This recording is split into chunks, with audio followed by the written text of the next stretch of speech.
I'd like to start this discussion with a question that hopefully will allow our kababayans who are watching, listening, to understand the situation. Of course, I pose it also to the parties.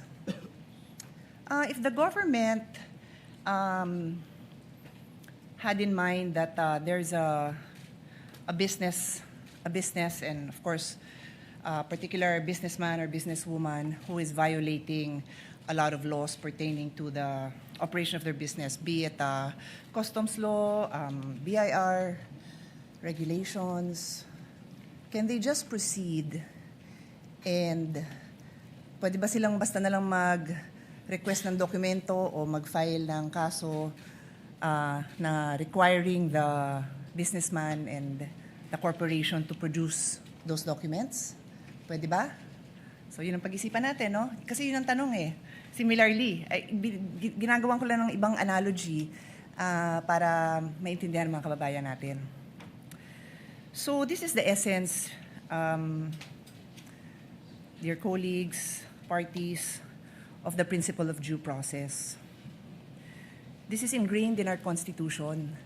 Totoo po na may karapatan ang gobyerno at obligasyon ng gobyernong patakbuhin ng maayos ang gobyerno, but it is always with due respect to the rights of every individual Filipino. That is the right to life, liberty, and property. So bago mo sagasaan yung right to life, liberty, and property, siguraduhin mo lang na may basehan ka. Yun lang naman ang sabi. So of course, ako, gusto ko talaga na maayos ang patakbo ng gobyerno para if somebody's life is also in danger, then government has to step up and prevent somebody's liberty. Kasi nga, sinasagasaan niya yung life and liberty ng ibang tao. So it's a balance, no? I think we can all agree it's a balance. So I want to go straight into a landmark case and I will ask both parties for their legal opinions on it kasi it is a legal proceeding. Pero gawin niyo lang simple para hindi masyado complicated para sa mga nakikinig sa atin. So in the landmark case of Stonehill versus Diokno, 1967 pa po to, karamihan ng mga lawyers hindi pa pinapanganak.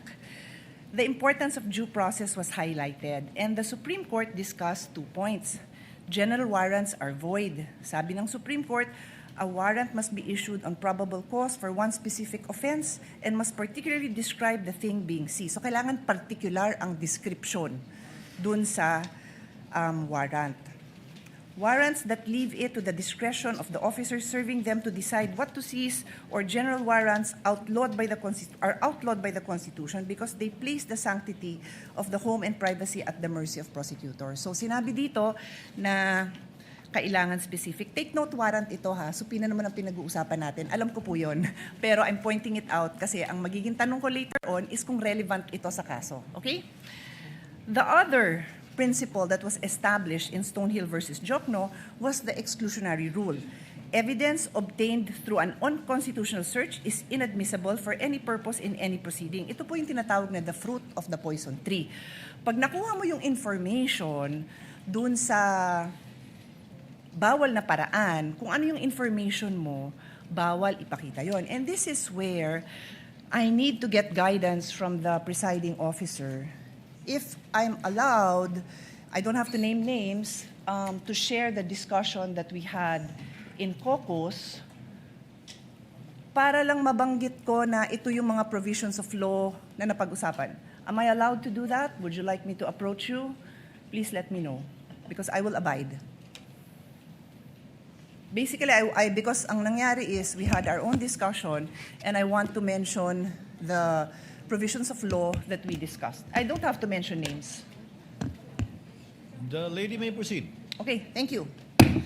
So, tungkol dito sa exclusionary rule, ulitin ko, fruits of the poison tree, dun nga sa aming very open discussion, and I thank many of our colleagues who were I think we engaged in a fruitful discussion for some, not for all. I think yung iba talagang gustong makipag-debate at di-debate kasi gusto ko rin matuto, no? I think all of you will attest na I also wanted to learn from all of you kung anong perceptions nyo sa batas, kung ano din yung sinasabi ng mga abogado nyo. So dun sa fruits of the poison tree, sabi ko, kung yung pinanggalingan ng mga dokumento bawal na kunin ng basta-basta, then paano mo gagamitin? And meron kasing observation na lumabas na kasi yung documents na yon sa House. So nakita na ng publiko sa House. So sabi ko, pero if I will look at, and this is where I will pose the question to all of you, no? Medyo layered so pasensya na sa medyo complicated. Yung isang concern ng defense na nabasa ko is that hindi nag-allege ng ultimate facts. Hindi klaro kung ano yung naging kasalanan at hindi na-identify ng maayos itong facts na to that lead to a conclusion of law. So, wala daw yun. Later on, I will ask both parties again to also clarify that. But the point is, kung walang basihan yung paglabas ng ebidensya na yon, it is the fruit of the poison tree, then you cannot use it. So, yun yung importante dito kasi I'm sure nakita nyo no sa korte, kahit sabihin nyo pong sa mga legal drama na na-throw out. The case is thrown out because na-violate ang due process. So that's the discussion I want to have. I want to hear both, ha? Wala akong kinikilingan dito. I'm just explaining na yun yung argument ng defense na walang due process, kulang, at why prosecution would you say na nasusunod yung due process. And before I give the floor to the parties, yung sinabi kong kaso na Stonehill versus Diokno, very interestingly, involves the esteemed father of our colleague, Congressman Prosecutor Chel Diokno. In the case of Stonehill versus Diokno, the father of Congressman Diokno was the Secretary of Justice. And in this case, the government, through the Secretary and other prosecutors, suspected that Harry Stonehill and his associates and several corporations that they controlled were violating central bank laws, tariff and customs laws, Internal Revenue Code, and the Revised Penal Code. So nag-request sila ng issuance of search warrant. At ang gusto nilang tingnan is books of accounts, financial records, vouchers, receipts, ledgers, etc., and other documents showing all the business transactions. Stonehill and the other petitioners filed a petition for general warrants because they did not particularly describe the things to be seized. So, general pa pala yun. Books of accounts, financial records, receipts. General pa pala yun. And the Supreme Court ruled that indeed, general warrants are void. Warrants must be based on probable cause. Nasabi ko na yun, ano? And then the case also adopted the exclusionary rule, holding that evidence seized under an unconstitutional warrant is inadmissible. So, I now pose my questions. Applicable po ba ang kaso na ito, Stonehill versus Diokno, as far as the prosecution is concerned, and then also for the defense, applicable? Take note, I've read most of the pleadings, well, all of the pleadings, mahahaba sila. I kind of know your answer, but sa dami, I like to hear it again, and I think, of course, karamihan ng kababayan natin did not read it. So explain natin sa kanila, because this is a landmark case. Kung ikaw ay law student na magbabar, ito yung mga kasong titingnan mo. So malay mo, matanong yan sa bar. So nakatulong man lang tayo dun sa mga bar students na maliwanagan sila. Baka mamaya trick question to. Is it applicable or not? That is my question. I will sit down, and then I will come back for my next. Thank you. Thank you, Your Honor. If I may be recognized. The member of the panel of prosecutors may proceed to give his answer. Thereafter, the counsel for respondent may do so as well. Iba po ang konteksto ng search warrant na naging main issue sa Stonehill versus Diokno. Sa konteksto po natin na subpoena ang pinag-uusapan. Ang search warrant po, ang governing law po dyan ay nasa Bill of Rights natin, Article 3, Section 3. At kaya siya nandun dahil very invasive po ang search warrant. Pag ang isang judge ay nag-issue ng search warrant, pwedeng pasukin yung opisina o yung bahay ng person involved, pwedeng halungkatin yung lahat ng mga gamit niya doon sa kanyang opisina o sa kanyang bahay. Kaya po naglagay ng maraming limitasyon ang ating konstitusyon dahil marami ng pang-aabuso, marami ng mga halimbawa ng pang-aabuso na nangyari kahit noon pa. Iba po ang pinag-uusapan natin ngayon. Ang pinag-uusapan natin ngayon ay subpoena. Hindi po ito license to enter an office or to search any place. ito po ay mismong humihiling lang ng mga dokumentong nakasulat sa loob ng subpoena. Therefore, the contexts are very different. When we speak of a search warrant, I do agree there should be very specific limitations on how that warrant can be enforced. Pagdating naman po sa subpoena, meron din po yan, but that is not governed by the Constitution. It's governed by Rule 21 of the Rules of Civil Procedure, which basically provide that for a subpoena to be valid, it must be relevant and it must be definite. Ibig po sa relevance ay may kinalaman o may kaugnayan yan sa mga kailangan patunayan ng mga facts. At pagdating naman sa definiteness ay klaro kung anong mga iba't ibang dokumento ang hinihingi. In our case, we respectfully submit, Your Honors, that we have met both the standards of relevance and materiality. The BIR records, the bank records, and the records of the Anti-Money Laundering Council are relevant to the facts in issue pertaining to the charges of unexplained wealth. Hindi po natin malalaman kung talagang merong unexplained wealth ang Vice President kung hindi natin mabubuksan yung kanyang mga bank records, kung hindi rin natin makikita at mailalatag ang anti-money laundering at BIR records po nila.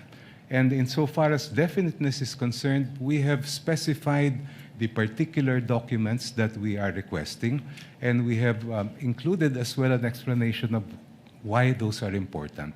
Kaya sa aming pananaw po ay we have satisfied the requirements for a subpoena duces tecum. Thank you. Mr. Presiding Officer, before we recognize the defense, just a quick follow-up question. Hindi ko may lapit eh. Bigyan ko ng time na bulungan muna siya ng kasama I'm niya. sorry. Okay na kayo? No, it's okay. It's okay. Senator Judge Pia, would you like the counsel for respondent to answer? Not yet, Mr. Not yet. Yeah, my Okay. request was if I Okay. I'll just ask a follow-up question. You may proceed, Thank ma'am. you. Thank you for that. I appreciate his honor's response. May I simply point out, and again, please give me your explanation. Tama ho yung pagkabanggit nyo na yung nature ng search warrant very invasionary, di ba? Because it requires that pasukin yung bahay, halughugin yung gamit. Pero hindi kaya invasive din yung paghalughog ng records? Is that not extremely parallel? I mean, is it not very similar in the sense that what is being questioned now are the very essence of somebody's savings, earnings? So, which we have to agree. I think there's no doubt that that is protected. But in fact, His Honor is saying that it would fall under the police power. So, imbis na papasukin mo sa bahay na nandun yung mga dokumento, you will do the same by asking these agencies, whether it is the BIR, the banks, or AMLA, to now reveal these documents. So that's my question. Is it in the prosecution's, is it the point of view of the prosecution na iba yun? Hindi ba invasive yun? Kayo gumamit ng word na invasionary, no, but I'll use invasive, I think. Yeah. Anyway, please answer, and then we'll give the floor to the defense, Mr. Presiding Officer. Counsel for the panel for prosecutors may Thank you, Your answer as he pleases. Yung pong search warrant, kung ano man ang makuhang ebidensya doon, ay direktang binibigay po yun sa court, and that is now considered as evidence by the court that issued the search warrant. Iba po ang subpoena, dahil pag naglabas ang isang hukuman ng subpoena, itong mga records ay hindi po siya considered yet as evidence.